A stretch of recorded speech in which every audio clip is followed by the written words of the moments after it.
And hello, everyone. Welcome to today's Phenomenal Femmes live video program.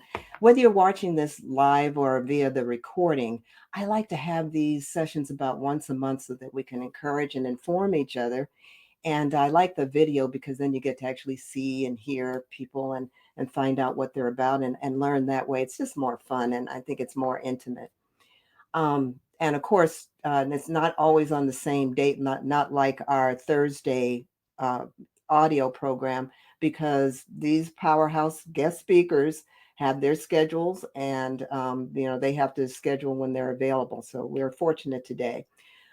Please feel free to go ahead and use the chat window if you want to say hello, tell us where you're from, make comments, ask questions. We're both open to that. And for those of you who don't already know me, I'm Terise Lang, and I am an empathy fueled and faith based life, health, and wellness coach. And working with me, women have been able to get their health back, really get a lot more vital, reclaim their energy, that spark and enthusiasm, and also have more satisfying relationships rather than just get by with the default, which just drives me crazy. That's okay for rocks. Rocks can survive that way. We deserve a lot more.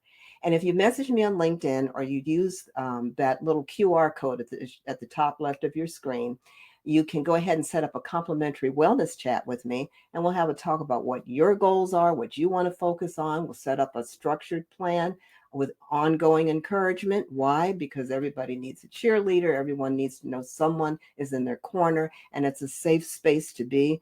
And I've seen people literally, like in 3 sessions, change their lives. Now, I want to tell you a little bit about today's guest speaker, our trooper, because she had a power outage right before the show, of course. And she's Brenda Huckel. And Brenda is an author and empowerment speaker, empowerment advocate. She has 30 years of experience in things like HR and organizational development and coaching. And she stepped away from her, traditional corporate executive job. And a lot of us come from the corporate arena. And not that that's a bad place to be. Some people really thrive in it, but others find that it's not really what their passion is. It's not their path. She felt she had a deeper calling.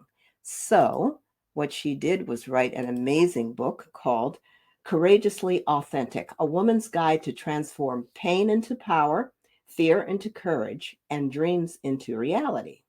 And what Brenda does is she uses her writing and her coaching and her transformational tools to support women in getting rid of those patterns of self-sacrifice so they can get to their truth, their clarity, their confidence, their purpose, and they can be who they really are and live the life they were meant to live. And so you want to grab your notebooks, ladies. And Brenda, why don't you just start by telling us today what about that self-sacrificing thing we do and what it can cost us? And you can start with any part of it here because I'm ready to listen and I know the audience is.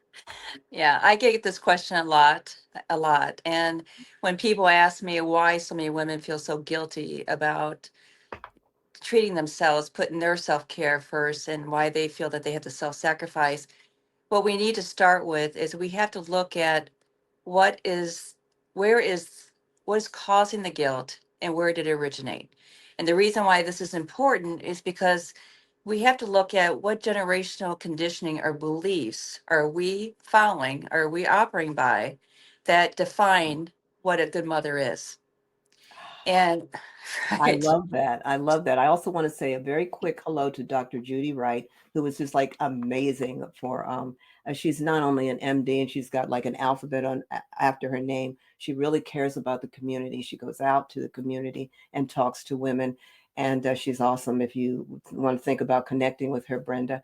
And Ray Lynn also joined us today. Thank you, Oh, ladies, for Raylan. joining Oh, us. I know Raylan. Okay, good. So go ahead and finish. I don't mean to interrupt you, Oh, but I like no. to say hi to Interrupt it all folks. you want. So, some of the things that mothers struggle with is because they don't understand. They think that I can just change, and then they don't understand why they're not changing and why it's not successful. So, I want to talk about that. And I want to talk about belief systems because it starts with their belief systems. Okay. So, when we're children, when we're born to like age 6 or 7, there's varying degrees of research on that. We're operating from our subconscious mind.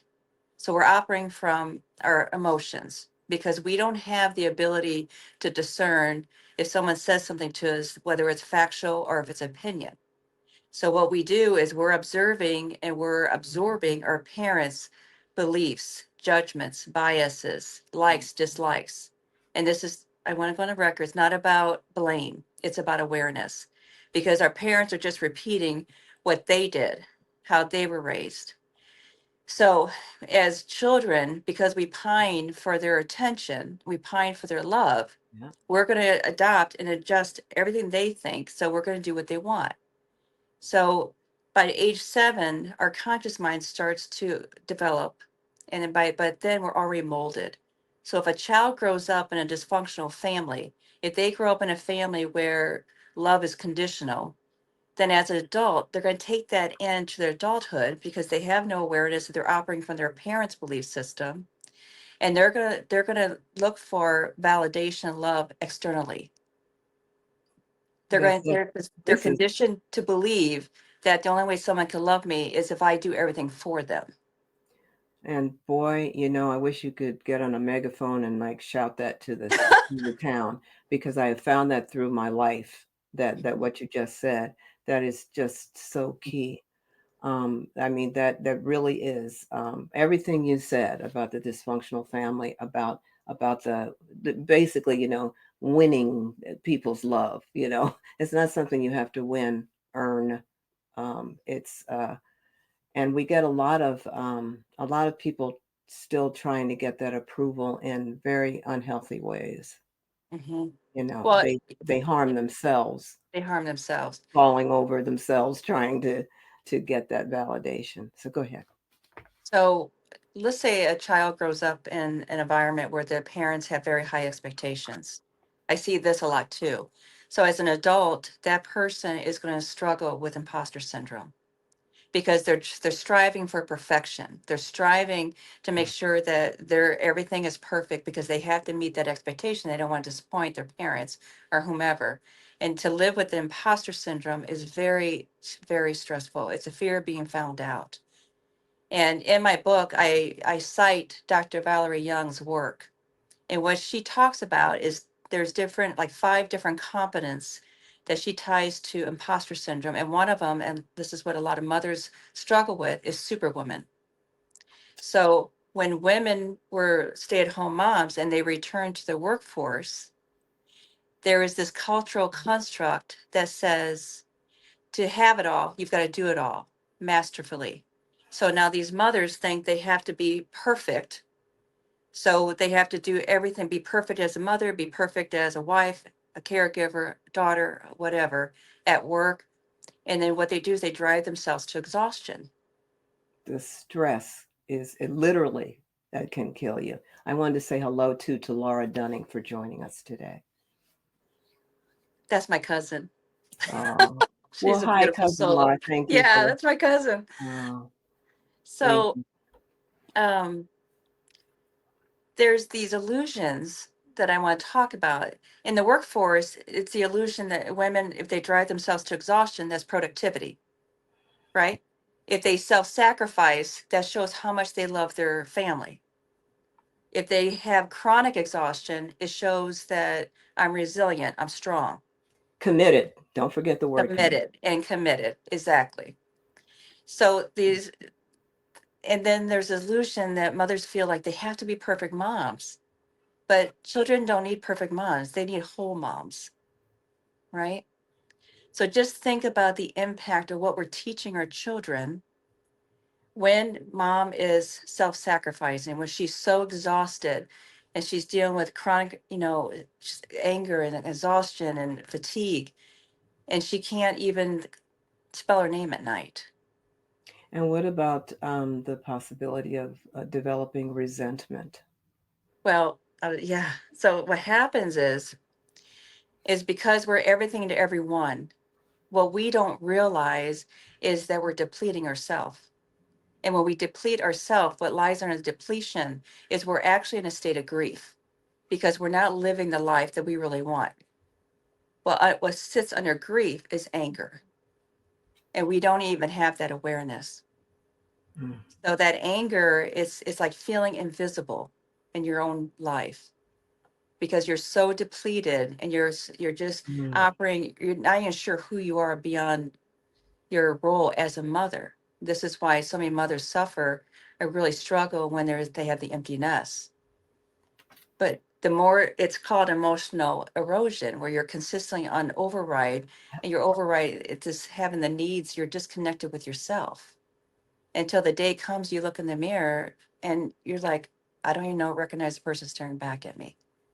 I don't know what makes me happy. I don't know what my purpose is. That's And when the and resentment. this, I'm sorry, I just wanted to say, and it's not instant. It doesn't happen instantly. It happens over time, and so that it makes it harder unless you're aware of it. You know, you get to the point where you're at the extreme because you didn't realize it was building up, right? Right, right. And what happens is we lose pieces of ourselves because we're giving so much of ourselves over the years to everyone else. We don't we don't even know who we are at the end. Mm. That's why women over 40 or young, our mothers struggle so much because they have this belief system or this generational conditioning that they they have to self-sacrifice, that their needs come last, that their job is for them to take care of everybody else. And it's very sad. So when we're constantly self-sacrificing, what are we really teaching people?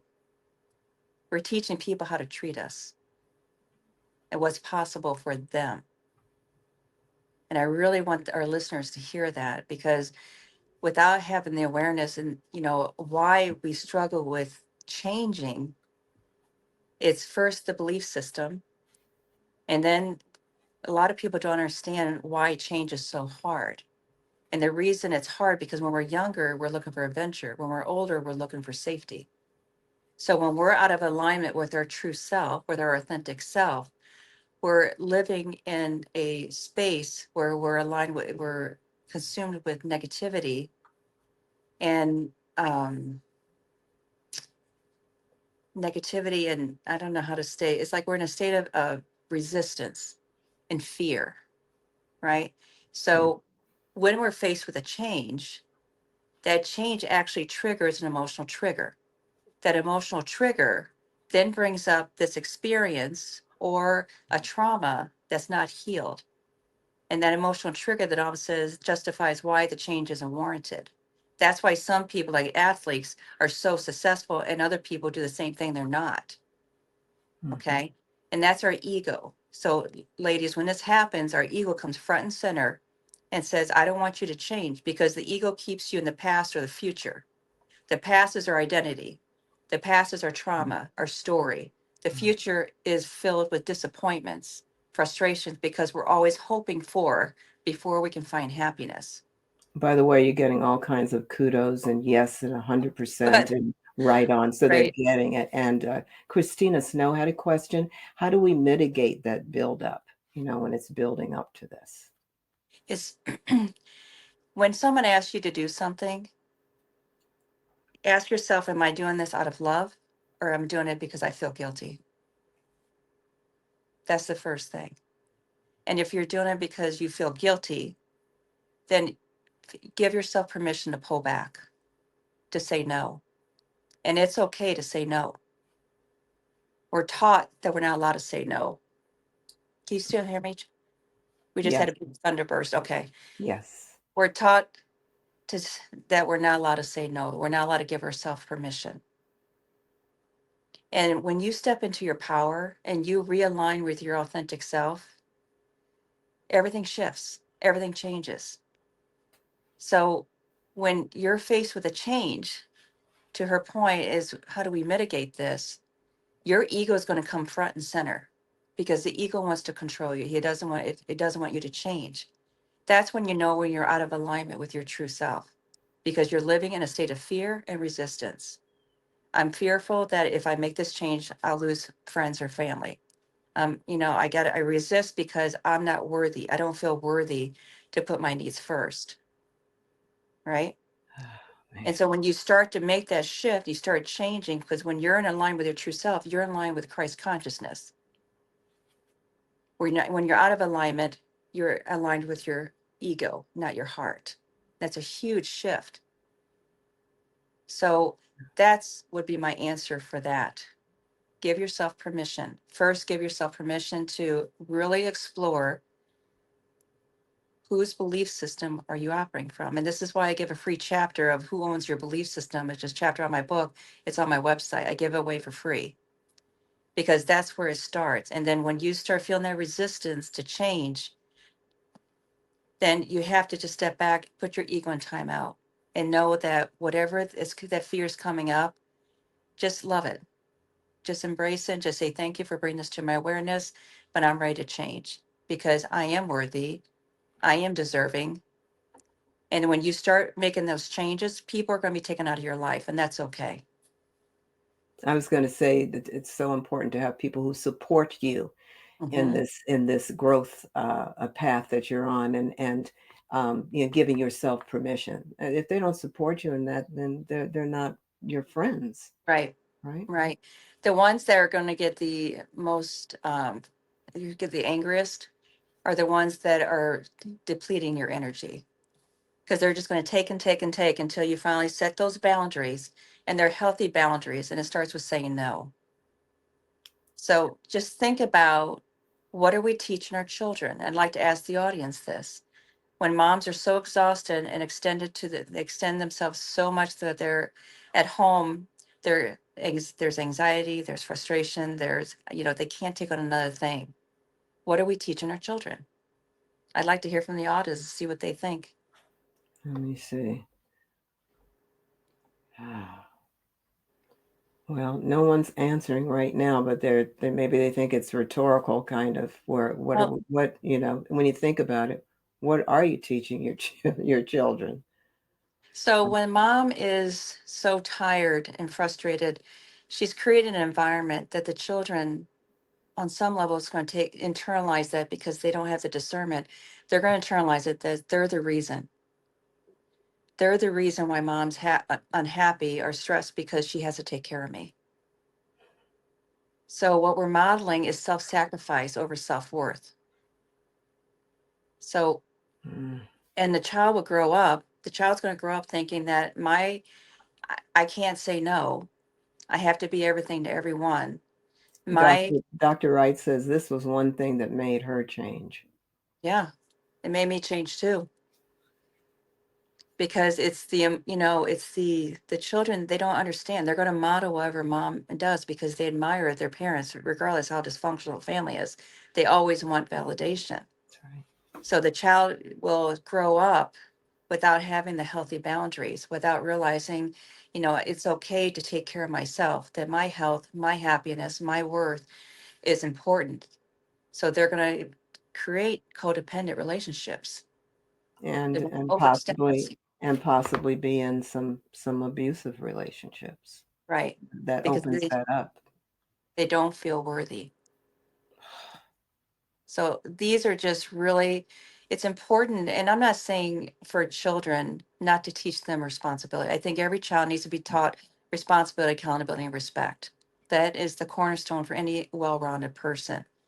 But mothers sometimes, because they love their children so much, they want to do everything for them and they overextend themselves. And when the child is, they have to learn some lessons, some hard knocks. That's how you mature. And Christina says the kids internalize it and also worry about mom and then lose their sense of safety as well. They do. You're right, Christina. That you're absolutely right. They do lose their sense of safety. And Oh, it's go ahead, Terise. Dr. Wright said she had a moment that led her over the edge one day and led to her just screaming in the middle of the room at no one. She said she scared her son and she was so angry at herself after that. Right. In those moments, that's when you change though. When you feel like you're losing your mind. And then you finally get to a point where you have to change, or what happens. Our children are these are our future leaders of our world. We live in an imperfect world and so complicated. We have to teach our children to be resilient. And when we teach them to have healthy boundaries, they're going to stand up to the bullies. They're not going to shrink. And this is what a lot of women do. And this is one of the reasons why I wrote the book, because I got tired of seeing women shrink under conflict or Well, quiet their voice to keep the peace. Raylan said, this led her to so many abusive relationships, including being drawn up into a cult because all she knew was control by her adoptive dad. Thanks for sharing these things with us, by the way, Dr. Wright and Raylan, because I thank you for trusting us with that. Don't think I'm just saying, oh well, they're telling us this stuff because I know it's not always easy to talk about. Hmm. But Brenda, you can tell Brenda knows what she's talking about. She's talking from the heart, and this is we are here for you. I have her on here so that you can feel validated and learn, and so that's what we're about. She's definitely saying this because she doesn't want women to go through this stuff. She wants to do whatever she can so that they can recognize the patterns that aren't working and change them. So go ahead, Brenda. Well, it's just, there's when motherhood, I don't want you to think that there's not it's not self-sacrificing, because you are sacrificing. It's when you're constantly, your constant self is not sustainable. When you're constantly self-sacrificing, and it's not sustainable. There's a difference between loving acts and the life defined by depletion. So that's really an important point to make. But in order for us to raise our children to be well-rounded and to be love themselves, Mm. we have to love ourselves. I was a guest on a podcast last month, and the host, lovely lady, said that she was listening to one of these documentaries, and mothers were actually going out on Google to ask if their daughter was overweight. I had to hold back because, and I said to her, I said, I why are think I we? lost a couple of heartbeats there. You I said know. what? Yeah, I Instead think of instead of Googling whether your daughter is overweight, why aren't we teaching them to love their bodies? Teach them, I am affirmations. I am beautiful. I am strong. I am resilient. I am capable. I'm concerned about what the response was that to that. I hope they didn't get a whole bunch of things that may, because there have been children who have actually committed suicide as a result of the feedback like they've gotten on social media. Please monitor your kids, grandkids, whatever they look at, and be supportive, and like Brenda said, if you teach them to draw boundaries, if you teach them to like themselves and give themselves permission to say no and so forth, then when stuff like that happens, because you can't stop every idiot out there from saying what they're going to say, but they really need that support. They need that backing, and just like you do, just like you need to do for yourself first. It always reminds me of when I was a flight attendant and I used to be on the plane. You tell people if there's a change in pressure, you bring down the mask and you take care of yourself first, right? Doesn't Hmm. make sense for the flight attendant to be falling out in the middle of the aisle because she took care of others, right? So Right. Do you know 85% of our world's population suffer from low self-esteem? 75% of our children by age 16, 75% of our kids are either cutting in drugs, eating disorders, smoking, or drinking. And 90% of that 75% are our daughters who feel like they have to change their bodies because of social media. That's messed up. And 82% of the world's population suffer from imposter syndrome. It doesn't matter your status, your whatever. So this is why this is so close to my heart. and so much needless tragedy, so much. And it um, starts with the belief system. What are we teaching our children? My sister was an alcoholic. She was a beautiful, mm, beautiful, free spirited. And she died when she was 46. And when she died, piece of me died too. She left an 11-year-old beautiful daughter behind and no father. uh, And I spent years and thousands of dollars I didn't have to try to help her. And the more I tried to help her, the more she resented me. And I didn't understand that. The day I buried her, I was standing at the cemetery. I can remember like it was yesterday. And it hit me like someone hit me between the eyes. The alcohol wasn't the cause, it was the symptom. the cause was is her ingrained belief system that she wasn't worthy. So the more I tried to help her, the more I was reinforcing she was doing yet one more thing wrong. That's why I wrote the book. That's why, and after 30 years listening to women, and a week before I decided to quit, there was one of my colleagues came in. She's very strong, very well poised. She was we were all very well trained in emotional intelligence and keeping it together regardless. Mm. She came in, she closed the door, she burst into tears, and she's I can't do this anymore, Brenda. And I just let her cry it out, and she's like, I can't be everything to everyone anymore. I think I'm losing my mind. And I realized she's not just telling her story. She's telling the story of so many women, including myself. And age 55, I walked in and I resigned, leaving a lot of money on the table. My husband was living on Social Security. He was sick. And I thought, enough. I need to reach a larger audience. So all the mothers out there, all the women out there Mm. that think you're not worthy, just erase that. You are more than worthy. Laura said, nothing hurts children more than to compare them to other kids. Wish Mm. you were more like so. Oh my gosh. Woo. Yeah. I was the youngest of three, and I was always compared to someone else. So, but we have to remember our parents are just repeating what was done to them. So when Mm. you go through an exercise, and in that my belief, who owns your beliefs, is there's questions on the back. I left all of it in there.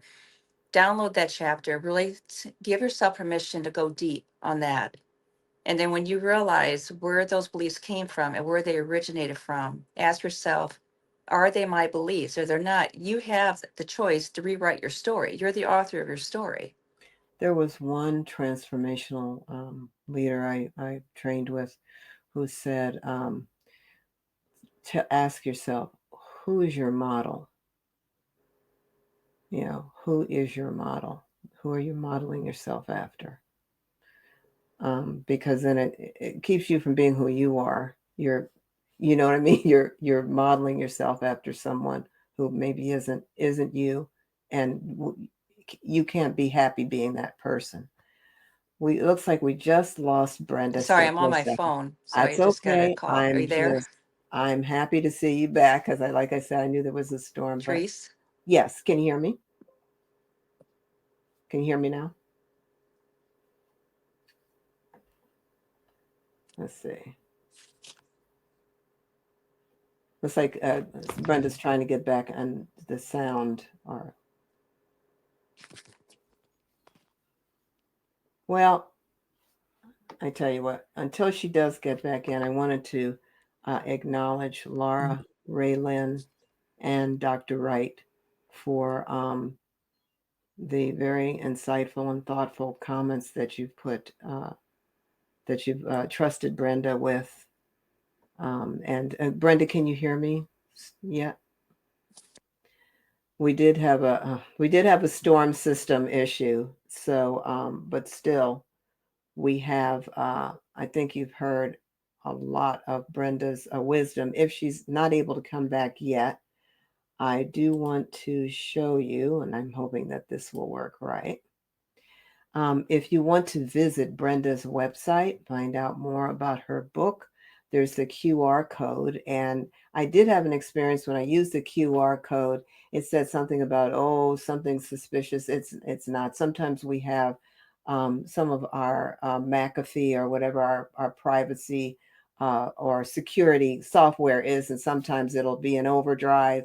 Trust me, it is a perfectly safe website. It's well done, and you can learn more about her and her book.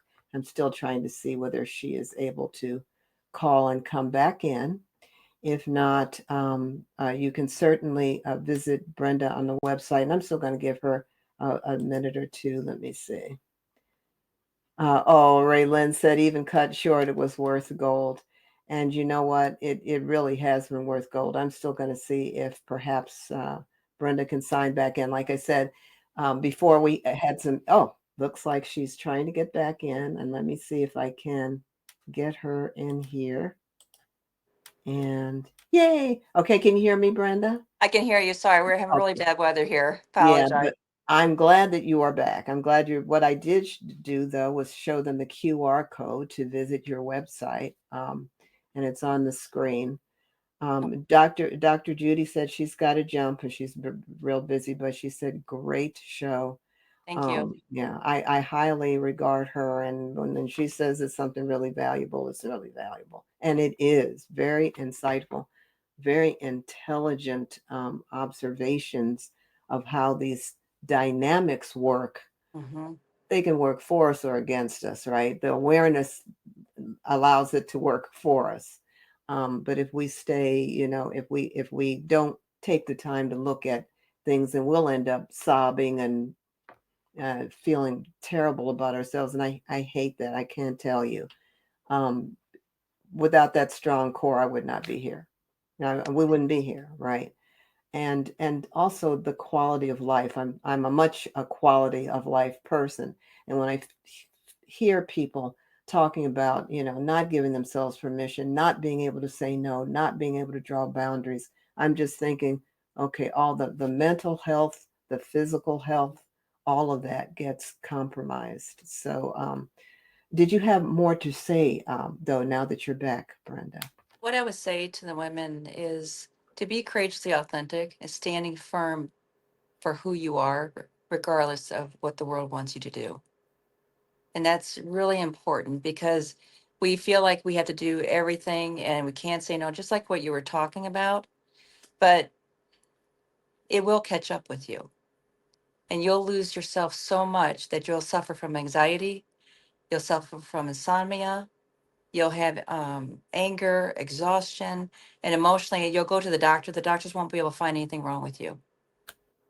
That's right. How many times? I Right. mean, I've talked to women. How many times have they talked about that? Raylan said she's got to run too. Great job, Brenda. Thanks for your Thank you, wisdom. Raylan. So that means, they heard it. And I guarantee you that people who will watch the recording, I don't see how they cannot get what you're saying and maybe even feel like, oh, that's why I've been feeling this way. And Hmm. then go to your book and take advantage of your wisdom and insight that makes a difference, right? They have to look inside themselves. But then, my thought is, look, if you have to go through a darker tunnel to get to that other side where all of a sudden the sun is there again, it's worth it. It So is. so it is, because is it worth it to keep going on this way if you feel like it's not okay to be yourself? It's if you feel like you have to do certain things in order to earn things that are basic as love and respect from people, or that you feel that you can't give yourself permission to draw those boundaries. It really, you do have to just say, you know what? And I've said this to people: I cannot be all things to all people all the time. Not even close. I'm not even going to go for that, because then you'll have nothing of me, and I Right. won't have anything of me, which I think is really sad.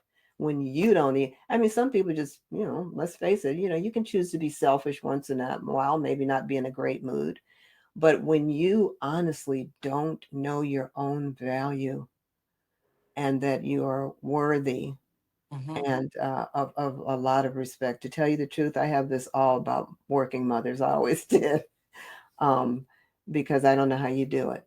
But I admire it. But don't do it. Don't do things to the point of your own detriment.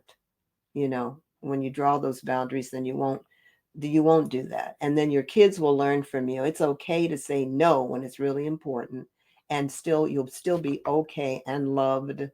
Those are, once they learn things like that, then bullying doesn't have as good an opportunity to Hmm. work, and all of that, and they speak up, right? Right. They'll go to Right. someone and speak up.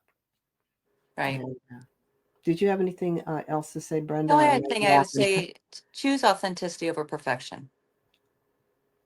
Yeah. Just remember that. Choose authenticity over perfection. There's a lot of perfectionism that, and what does that do? I mean, what? It's an So, illusion.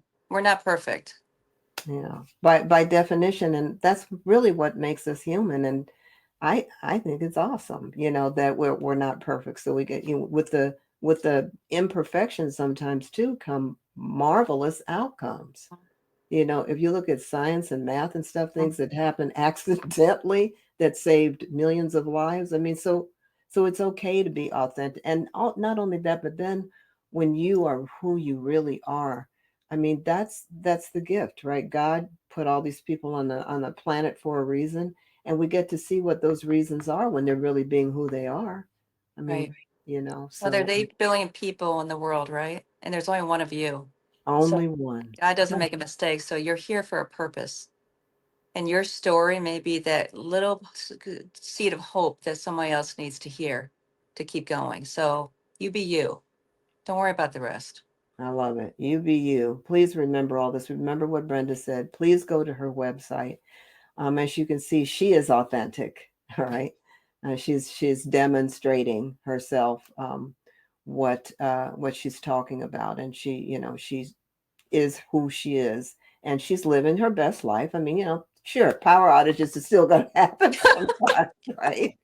But that's different from disempowering yourself by Mhm. not permitting yourself to draw boundaries. Very big distinction there.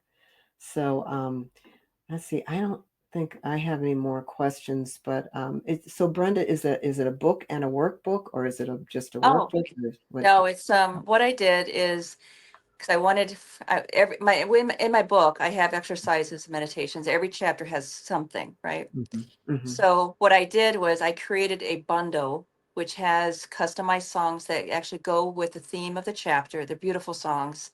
There's affirmation cards and the artwork is gorgeous. My group really did a great job. I can't take credit for that. And then I have a workbook. So I have a guided meditation and then I have a workbook that actually takes you deeper. There's journal prompts. Okay. And then I also, so you'll get a workbook, you'll get the affirmation cards that you can print. Everything's downloadable. You'll get the music. And then I have a journal that I designed, Journey Back to You. That's available on Amazon and it will be on Barnes and Noble shortly. And Mhm. so it just gives you the tools to go deeper. So you get the bundle where actually you can have all 11 chapters, which I'm running a sale now. But if you want to just do the individual bundles to whatever chapter that resonates with you most, you can buy the individual bundles. Which is very generous. Diana Clark also had joined us. I That's my want to thank cousin. another cousin. You got nice cousins. To tell you the truth, really seriously, folks, as if you are listening to this, if you're watching this later on because you weren't able to do the live, take advantage. Go to her website, see what she has to say. When you really listen to what she said in this message, that really it's a master class in how to be yourself, and in a world that thinks that a social media post defines who you are. um, which Yep. just don't get me started. And we know that's not true, but it sounds to me like she has a variety of resources so that you really reinforce that you are to be you, and not to listen to stuff. If it takes something away from you, then you get off of that media Hmm. site. Go away from it. You know. I know a lady who really did. She got herself all upset answering all these negative things. I'm like, why are you wasting your time? Why engage? Why engage? That's exactly it. Why engage? Because they're not engaging with you. They're slapping you. They're slapping at you. It's like It's just they're just operating from their own fear. from their own stuff. Yeah, Right. and you don't have enough. There aren't enough centuries in our history to cover all their issues. It's all you need to do is take care of this Mhm. person, and then love, the people you love, and celebrate who you are, because it's like Brenda reminded us, one of each, and that's why I know we are precious in God's eyes, and if we keep that thought in mind, it really does help. So I'm going to go ahead and close out now, and thank you, Brenda, Oh, for thank you. a very intuitive, sharp, knowledgeable information that you gave us to really think about family dynamics and so forth. And like you said, once you start recognizing things, Mhm. things change. Once you start recognizing, it's like, oh yeah, you know what, I remember she said not only what you said, but once they looked at themselves and how they interact, and giving themselves permissions, like, you know what, this is working, I'm liking the way I feel about me. It Okay. takes courage. It takes courage. It does. It does. It a lot of people are scared to look at themselves. And what I do tell them sometimes, Brenda, is what if you really looked at yourself and found something beautiful? Right. Because you are beautiful. Right? So there's always this thought it's going to be something negative. No, what if you found something beautiful? So with that thought, I'm going to go ahead and close out. And Can I I say don't one know. more thing to that Yes, yes, comment? yes. So when we go through hard times, we have to remember it's not happening to us. It's happening through us. And then what I mean by that, when it happens through us, that's helping us evolve to the next level. Because when you start the healing process, the spiritual journey, you come out a totally different person. That's why I named my book Courageously Authentic, because I meet them exactly where they're at and I bring them back to who they were before the world told them who to be. And before the world told them that it wasn't okay to be who they were. Correct. Yeah. Um, Thank so you, that's Terise. that, and that is great, Brenda. I've really enjoyed this conversation. This is like I said, I knew that this was going to be important, and it is. And I can't wait till other people get to see it and discuss it and go see your book and your other resources. Thank I you. think it's awesome. All right, so I'm going to go ahead and close out, and everyone have a nice week Thank you, everyone. of yourself.